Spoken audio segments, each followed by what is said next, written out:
Under the scorching sun of Burkina Faso's Sahel region, a different kind of war rages, not just one of ideology, but of gold. Military trucks thunder across the dry terrain, kicking up clouds of dust as they head into conflict zones, their engines drowned out by sporadic gunfire and the distant screams of displaced villagers. Smoke curls upward from torched mining outposts, painting a grim picture of a nation teetering between chaos and control. At the heart of this volatile landscape stands a man, young, defiant, and polarizing. Ibrahim Traoré, now in his late 30s, didn't rise through traditional political channels. He came to power through a military coup in 2022, seizing control of a country long plagued by insurgencies, foreign interference, and economic dependency. But Traoré is not content with merely occupying the presidential palace. He wants to rewrite the rules of how power, wealth, and sovereignty intersect in West Africa. His battle cry is clear. Burkina Faso will no longer be a free minefield for foreign interests. It's a declaration that cuts deeper than nationalism. It questions who truly benefits from instability in resource-rich nations like his. For decades, Burkina Faso's gold reserves have been both a blessing and a curse. Foreign corporations, Canadian, Australian, Russian, have flocked to the country in pursuit of lucrative mining deals, often under conditions shaped by crisis and conflict. But Traoré sees a hidden pattern: violence and insurgency consistently erupt around gold-rich zones. His intelligence units report that militant groups don't merely disrupt, they occupy, tax, and at times cooperate with mining operations. And behind these insurgencies, he believes, lurk shadowy alliances between rebels and international corporations looking to exploit chaos for profit. What begins as a fight against terrorism slowly reveals itself as something far more unsettling. An economic battlefield disguised as a war zone. And now, Traoré is determined to take it all back, inch by inch, ounce by ounce. Burkina Faso soil holds some of the most valuable untapped gold reserves in West Africa. For years, this mineral wealth has drawn a swarm of foreign investors, from Canadian mining giants to Australian exploration firms and Russian extractive enterprises. On paper, their involvement promises economic growth, job creation, and infrastructure development. But the reality on the ground tells a far darker story. One where profits flow out, violence erupts within, and local communities are left in ruins. Most of the country's gold lies in remote, undergoverned regions, territories where the state has little presence and where lawlessness is the norm. It's here that extremist groups like Jamaat Nasser al-Islam wal Muslimin, JNIM, and the Islamic State in the Greater Sahara, ISGS, have found fertile ground. These factions don't just disrupt operations. They take control of entire zones. They extort miners, terrorize villagers, and set up de facto regimes. Yet through all the chaos, the gold keeps flowing, often under their watch. What Ibrahim Traoré and his intelligence officials began to notice, however, changed everything. The violence wasn't random. It followed the gold. Time and again, militant activity would spike near artisanal mining sites or large corporate concessions. When soldiers were forced to withdraw, extraction would resume, sometimes with astonishing speed. In a few cases, rebel groups were even seen protecting mining infrastructure rather than destroying it. This raised a critical question: were these insurgencies really about religion or ideology? Or were they being manipulated as tools of economic strategy? Traoré's theory is bold, and deeply unsettling. He suggests that some multinational corporations, desperate to secure mining rights at cut-rate prices, have covertly supported the very groups destabilizing these regions.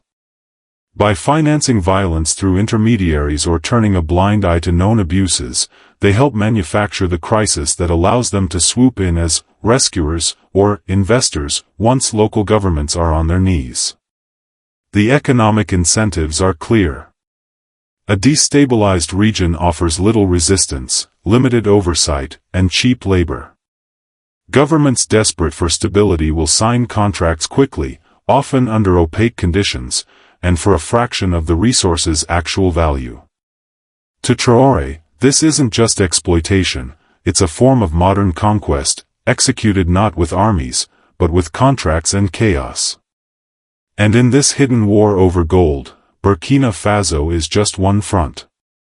Faced with growing evidence that Burkina Faso's insurgency was more than just an ideological war, Ibrahim Traoré moved swiftly.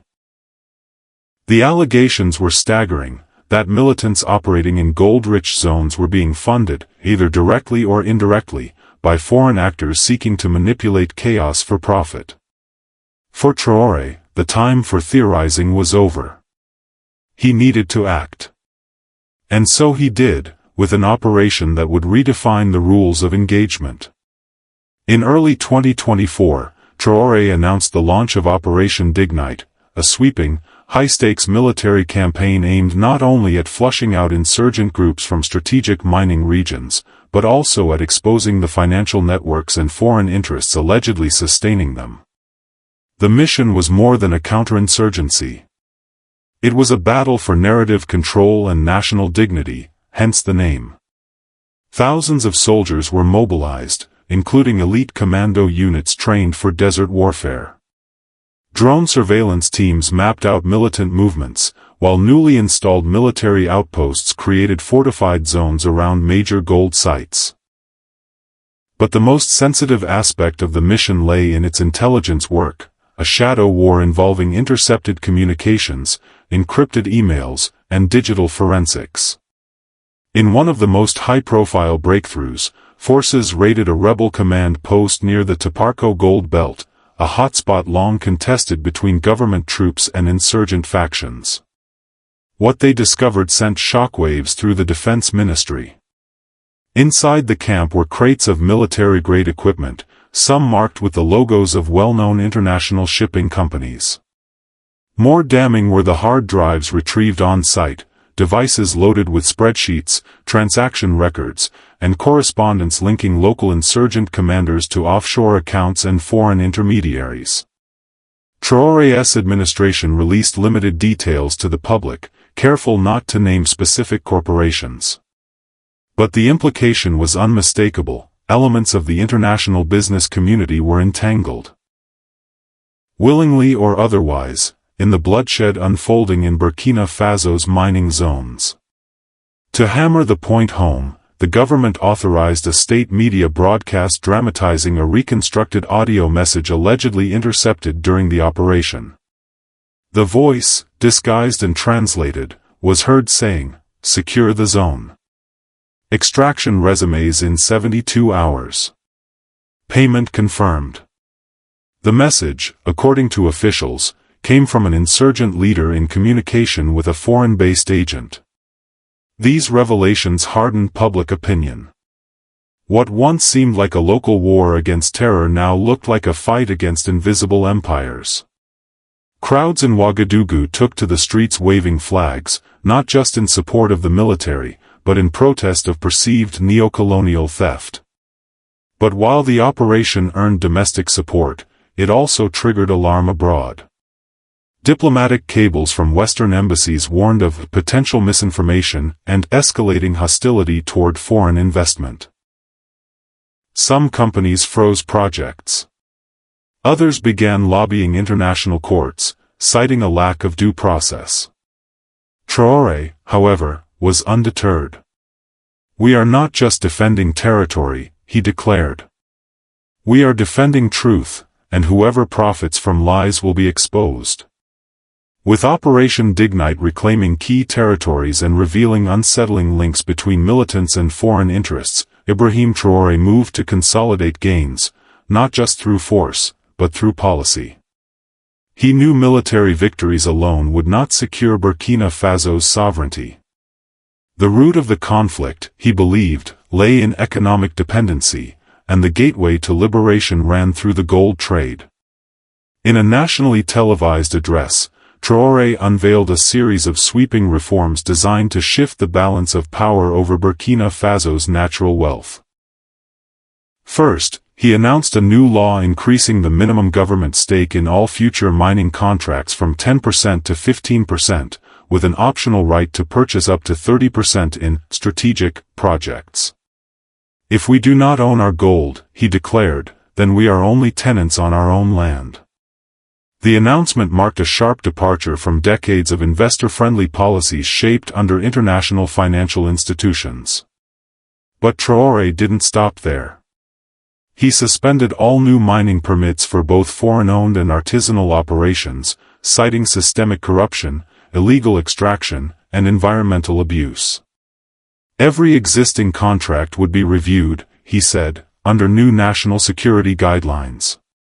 Perhaps the boldest move came with his green light for Burkina Faso's first national gold refinery, a facility intended to process raw gold domestically rather than exporting it unrefined. The goal was to reduce reliance on foreign valuation systems and middlemen, allowing the state to determine the true worth of its own exports. While these measures were framed as acts of national defense, critics saw a different picture emerging. Western corporations and industry analysts warned of declining investor confidence. Share prices of several firms operating in Burkina Faso took a hit. Some companies threatened legal action under bilateral trade agreements. The International Monetary Fund and World Bank expressed concern over long-term growth and access to capital. But inside Burkina Faso, the response was overwhelmingly patriotic. State-run media praised the reforms as economic decolonization. University lectures began referencing the Traore doctrine. In rural provinces, traditional leaders issued symbolic endorsements, blessing the refinery project as a return of dignity to the soil. Still, not everyone was convinced.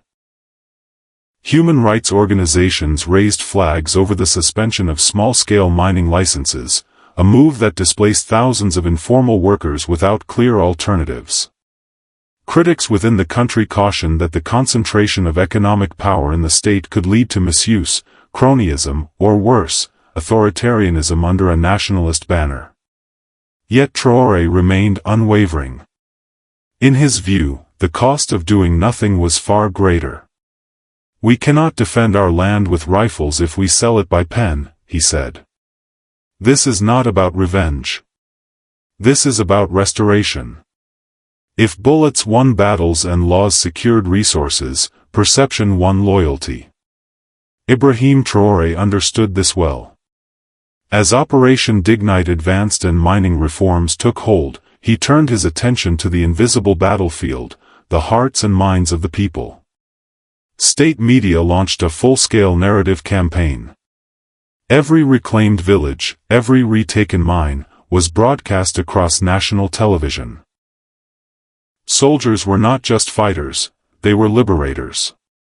Gold was no longer a statistic in a quarterly report, it was a symbol of struggle, sacrifice, and sovereignty.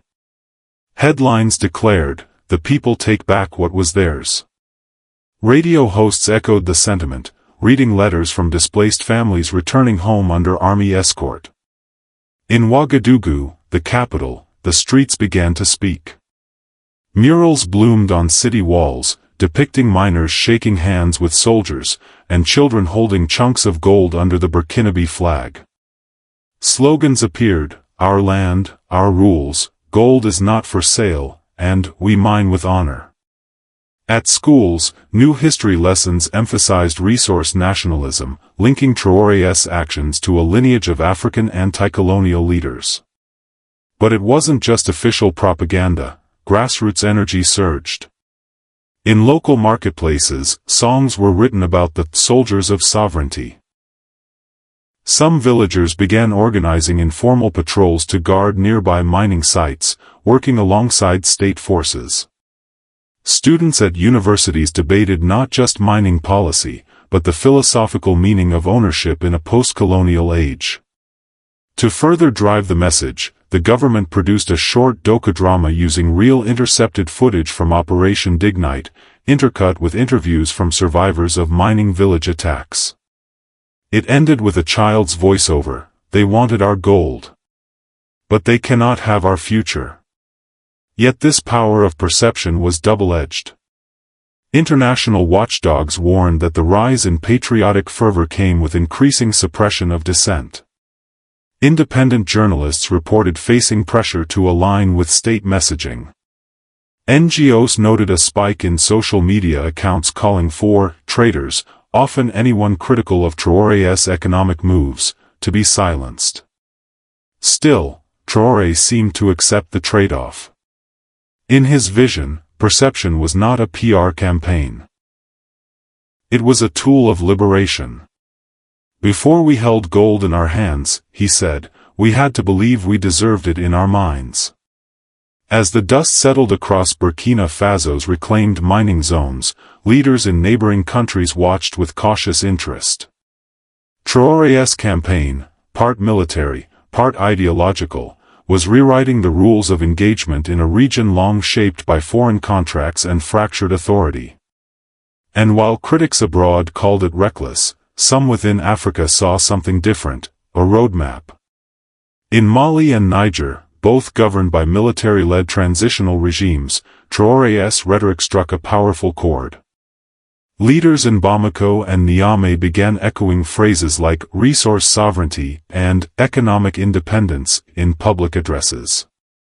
Informal diplomatic conversations, as reported by regional intelligence sources, revealed that Malian and Nigerian officials had started reviewing their own mining concessions, many of which mirrored the opaque, investor-favoring agreements Traoré had rejected. Behind closed doors, meetings intensified. One fictionalized reconstruction, based on actual reporting, imagined a phone call between senior officials in Mali and Niger. "Burkina Faso is no longer on its knees," says one voice. "Maybe we've been negotiating with the wrong partners," the other replies. While some of this momentum was symbolic, other moves were concrete. Niger's interim government initiated a task force to audit mining contracts signed over the past decade. Mali's Transitional Council proposed a bill to increase state participation in mineral exports. Though smaller in scale, these actions mirrored Traoré's structural approach: reclaim, review, and rebuild. But with alignment came risk. International institutions and Western powers grew uneasy at the potential for a regional, domino effect. Embassies issued quiet advisories. Investment analysts flagged West Africa as an emerging, geopolitical volatility zone. The World Bank warned of economic isolation through regional contagion. At the same time, Russia's presence surged. Media reported increased activity from Nordgold and Wagner-affiliated economic actors, offering new contracts, security partnerships, and access to refinery infrastructure. In Traoré's view, this wasn't opportunism, it was balance. "If the West brings contracts wrapped in chains," he said, "we will look elsewhere." The idea of a new Pan-African movement for resource autonomy began to take shape, not through declarations, but through synchronized shifts in legislation, diplomacy, and public discourse. Whether this movement was sustainable or merely symbolic remained to be seen. But what was once unthinkable, defying global mining giants en masse, had suddenly become a political possibility. As the final phases of Operation Dignité unfold, Burkina Faso stands transformed. No longer merely a backdrop for foreign extraction or insurgent occupation, it has become a stage for one of the most defiant experiments in modern African sovereignty. Through force, reform, and relentless messaging, Ibrahim Traoré has repositioned his country from victim of chaos to architect of resistance. But this resistance is far from clean. It is complicated, controversial, and incomplete. The military campaign has reclaimed land, but at a human cost. The economic reforms have inspired nationalism, but also triggered market anxiety and diplomatic fallout. The narrative has rallied millions, yet drawn fire for curbing dissent. And still, the core question remains, can a country like Burkina Faso truly control its wealth without becoming isolated in the process? Traoré's answer is unequivocal. To him, freedom is not an abstract right granted by global systems, it is something wrestled from the jaws of exploitation, policy by policy, ounce by ounce.